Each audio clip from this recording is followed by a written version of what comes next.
Hey everyone, welcome back from the break. Let's go ahead and take a look at what we're going to about. So we have this break. We talked a little bit about. You learned a little bit about the legally required benefits. There are certain benefits that are absolutely required to offer in this country, and then there are some that are not legally required. So one of those, just to let you know, healthcare is not legally required to be offered unless you have 50 employees or more. So please remember that you have to have at least 50 employees in order for it to be legally required. Benefits, health benefits is one of those things. Now, an employer can opt out if they're over 50. They absolutely have the right to opt out and not offer benefits. However, they are fined quite heavily. So it actually would be more to pay the fine than it would to offer benefits. And so a lot of companies who have 50 or more, we're going to go ahead and offer those benefits. So that way they're fined and they can save money by save benefits. So then the second we're going to look at this week is the discretionary benefits. So these are the type of benefits that a company, I would call them the perks, right? So these are the type of companies, or these are the type of benefits that companies offer. They might be vision, dental, like vacation is definitely discretionary. There is no legal requirement to offer any paid vacation. And so, yeah, companies offer paid vacation a lot of times. You'll learn about those this week. Look at your lesson folders. So we're going to move into module 9 this week. It's due on the 8th. And what you might learn, hopefully you'll be able to look at this cool video working at Google, what it's like to work at Google.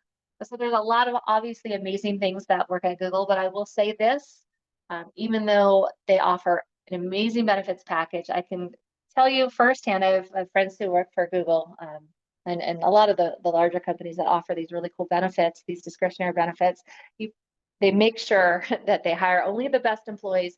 And if you're not performing, they might offer a flexible work schedule, or they might offer unlimited paid vacation, right? Have you heard of this? Unlimited time off, or maybe not paid, but unlimited time off. You're allowed to take as much time as you want, maybe not paid, but there's no, and then you get some vacation. I can guarantee that this unlimited, because I've heard of this unlimited time off policy. Oh, you can have as much time as you want off. Um, Employers are only going to make sure that employees that are living up to the expectation of output performance. Uh, if you're not meeting their performance requirements, you're not going to have a job. I can guarantee it. You can have all the days off in the world.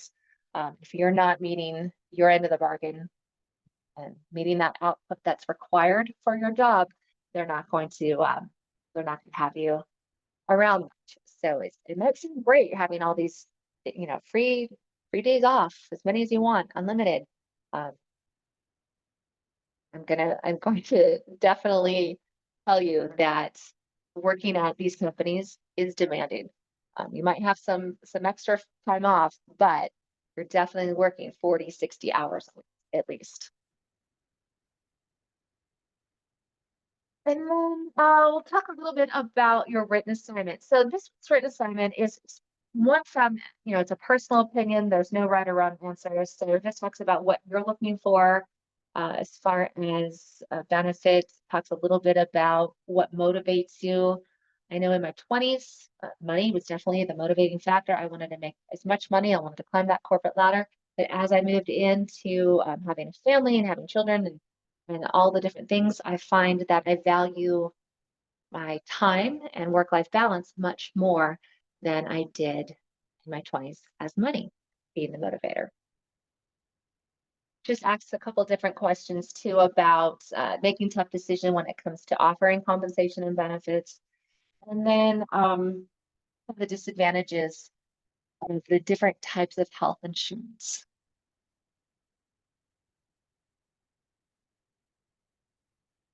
What you might want to do is look at some of the verbiage when it comes to health insurance. So you can type in, health insurance verbiage, and then you might get a lot of different things: premiums, deductibles, different types of HMOs, PPOs, whatever you name it. You can go ahead and look to see what their advantages or disadvantages.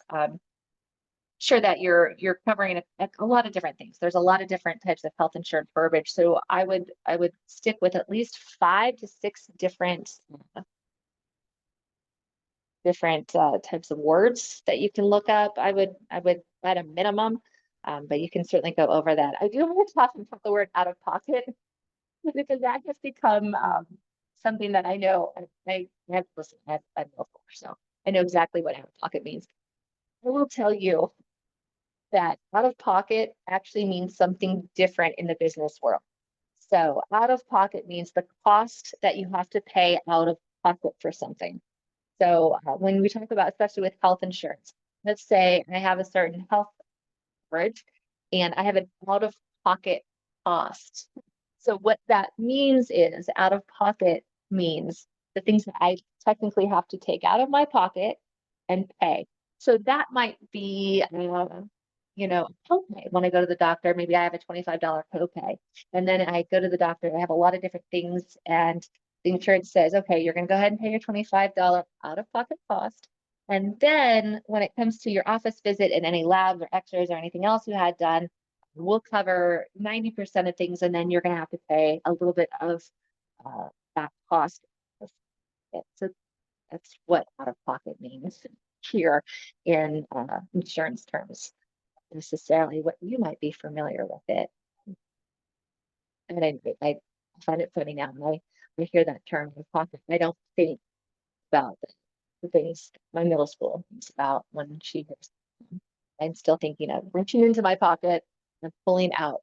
So that's where that came from.